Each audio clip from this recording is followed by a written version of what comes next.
కుట్టి అయితే జడ్జి తాత దగ్గరికి వెళ్ళి ఇలా జ్యోతమ్మ కేసు గురించి మాట్లాడుతూ ఉంటుంది. అది విని జడ్జి తాత అయితే నీకు పూర్తిగా తెలియదు కుట్టి, వాళ్ళు పెట్టిన కండిషన్ గురించి తెలిస్తే నువ్వు ఒక్కసారిగా షాక్ అయిపోతావు తెలుసా అని చెప్పి అంటూ ఉంటాడు. అది విని కుట్టి అయితే నేను అంతా విన్నాను జడ్జి తాత, సూర్యబాబు మీతో చెప్పడం నేను విన్నాను. ఆ కేసు నుండి జ్యోతమ్మని తప్పించాలంటే జీవనాన్ని పెళ్లి చేసుకుంటాను అన్నారు. ఆ మాట నాకు తెలుసు, కానీ జీవన ఎలాగైనా సరే జ్యోతమ్మని జైలుకు పోకుండా మనం ఆపాలి. ఎందుకంటే జ్యోతమ్మ చాలా మంచిది. ఎందుకంటే ఇప్పుడు జీవన ఆదిత్య కాళ్ళు చేతులు పడి ఉన్నాడు, ఎందుకు నేను చేసుకోవాలి అని జీవన అడుగుతుంది. కానీ జీవనకి మనం సరైన విధంగా తెలిసేలా చేయాలి. ఆదిత్య కొన్నేళ్ల వరకే అలా లేవకుండా ఉండగలడు. ఆదిత్య మళ్ళీ ట్రీట్మెంట్ తీసుకుంటే తిరిగి లేచి నార్మల్ మనిషిలానే ఉండగలడు కదా జడ్జి తాత.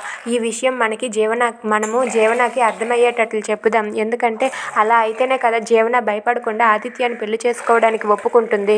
ఆదిత్యని పెళ్లి చేసుకోవడానికి ఒప్పుకుంటే మన జ్యోతమ్మ బ్రతికి బయటపడ్డట్టే. జైలు శిక్ష అనుభవించకుండా జ్యోతమ్మ ఇక్కడే కదా ఉంటుంది.